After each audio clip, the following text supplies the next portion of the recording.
আপনার জীবনে যদি অর্থের অভাব হয়ে থাকে, তাহলে জ্যোতিষশাস্ত্র মতে বুধবার এই কাজগুলি করুন। জ্যোতিষশাস্ত্রে বুধ গ্রহকে সকল গ্রহের রাজকুমার বলা হয়। এই দিনটিকে গণেশকে উৎসর্গ করা হয়। এটা বিশ্বাস করা হয় যে বুধবার বিঘ্নহর্তার পূজা করলে সুখ, সমৃদ্ধি, ধন ও সম্পত্তি এবং সৌভাগ্য আসে।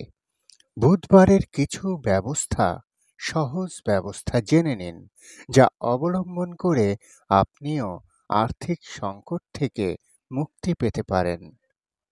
আপনি যদি ক্রমাগত কোনো কাজে ব্যর্থ হন, তবে বুধবার কোনো গণেশ মন্দিরে যান এবং গণেশকে লাল ফুল, দূর্বা এবং মোদক অর্পণ করুন।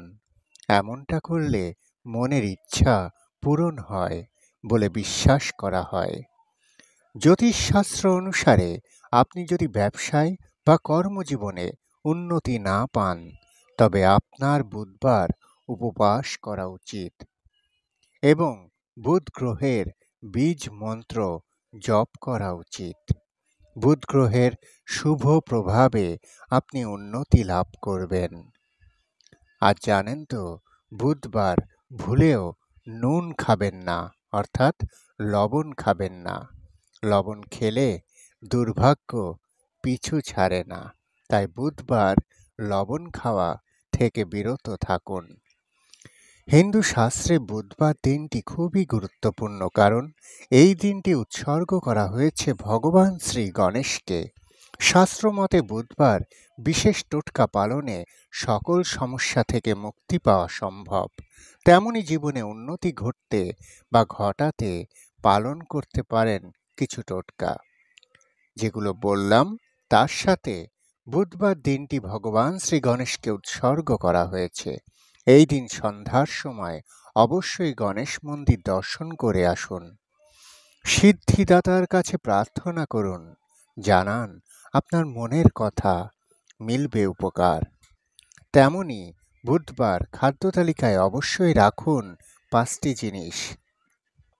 খেতে পারেন মুগ ডাল, সবুজ ধনে, পালং শাক ও সর্ষে। এর পাশাপাশি খাবারে সবুজ মরিচ ব্যবহার করুন। তেমনি বুধবার খেতে পারেন সবুজ পেয়ারা, খেতে পারেন পেঁপে।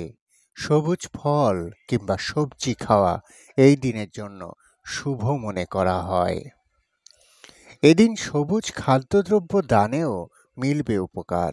জীবনের সকল দুর্ভোগ কাটতে বুধবার খাবার দান করুন, তবে তা যেন অবশ্যই হয় সবুজ। তবেই বুধ গ্রহের শুভ প্রভাব পড়বে আপনার ওপর।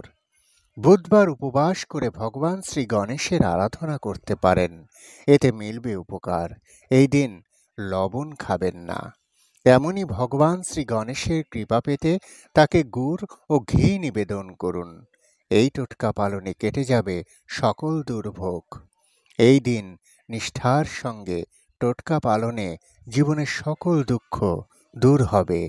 সবুজ শাক খাওয়াতে পারেন গরুকে। এই দিন সবুজ শাক খাওয়ালে পুণ্য অর্জন হবে। তেমনি দূর হবে জীবনের নানান বাধা।